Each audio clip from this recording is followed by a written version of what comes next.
भगवान बुद्ध के समय की घटना है। एक व्यक्ति था मक्खली गोशाल। भगवान बुद्ध के 5 शिष्य थे जिनको जो है समाधि की अवस्था प्राप्त हुई, उनमें से पहला व्यक्ति था। तो जिस दिन मक्खली गोशाल भगवान से मिलने के लिए आया तो अंदर कक्ष में प्रवेश किया, भगवान मुस्कुराए, वो मुस्कुराया और समाधि लग गई।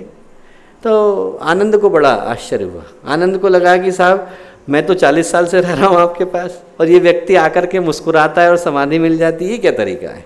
तो उन्होंने भगवान से कहा, तो भगवान बुद्ध बोले कि ऐसा है आनंद, 2 बातें याद रखो। बोले क्या? बोले ऐसा है जो व्यक्ति जो मांगता है उसको मिलता वो है। बोले जब तुम पहली बार मेरे पास आए थे तो क्या मांगा था? बोले जब पहली बार आए थे तो तुमने मांगा था कि मेरी 3 शर्तें पूरी हों। एक तो मैं आपके कक्ष में सोऊं, तो मैंने तुम्हें हमेशा मेरे कक्ष में सुलाया।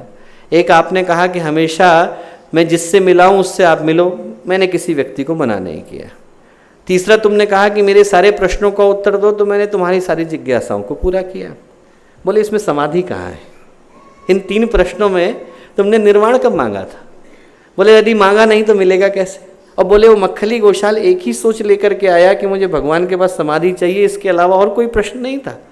जैसे ही उसने मुझे देखा वो पूर्णता मिल गई। तो हम लोग गुरुदेव के पास हैं तो पूछें कि हम लेकर के क्या आए, हमारे मन में कामना क्या है। हम भगवान के सामने खड़े हैं, हम उस व्यक्ति के सामने खड़े हैं जिनकी युगों युगों की तपस्या से सृष्टि चल रही है। हम उन गुरुदेव माता जी के शिष्य हैं जिनको आप अभी नहीं जानते। अरे महान है वो, उनका शिखर हम लोग नहीं जानते, उनका अंत हम लोग नहीं जानते, उनका विस्तार हम लोग नहीं जानते। उनके पास हम लोग खड़े हैं तो अपने आप से पूछें कि यदि गुरुदेव से कुछ मांगना ही है तो कम से कम समाधि तो मांगे। यदि गुरुदेव से कुछ मांगना ही है तो साधना की पूर्णता तो मांगे। छोटी चीज़ें तो पूरी हो ही जाती हैं, शरीर के कष्ट चले ही जाते हैं, वो तो डॉक्टर भी दूर कर देगा। आदमी को जो काम 5 रुपए की पैरासीटामोल की गोली कर देगी, उसके लिए भगवान के आगे हाथ फैलाने का काम करने की क्या जरूरत है।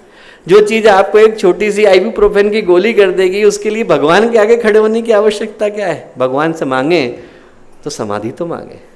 दूसरा, भगवान बुद्ध बोले कि ऐसा है आनंद, दुनिया में 4 तरह के घोड़े होते हैं।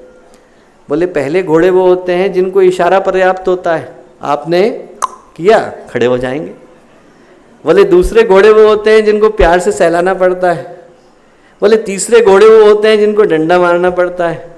बोले चौथे घोड़े वो होते हैं जिनको डंडा भी मारो तो भी नहीं हिलते। बोले आप कल्पना करके देखो कि आप कौन से वाले घोड़े हो।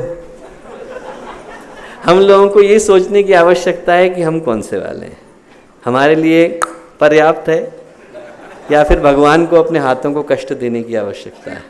हमारे YouTube चैनल शांति कुंज वीडियो गायत्री परिवार को सब्सक्राइब करें एवं बेल आइकन जरूर दबाएं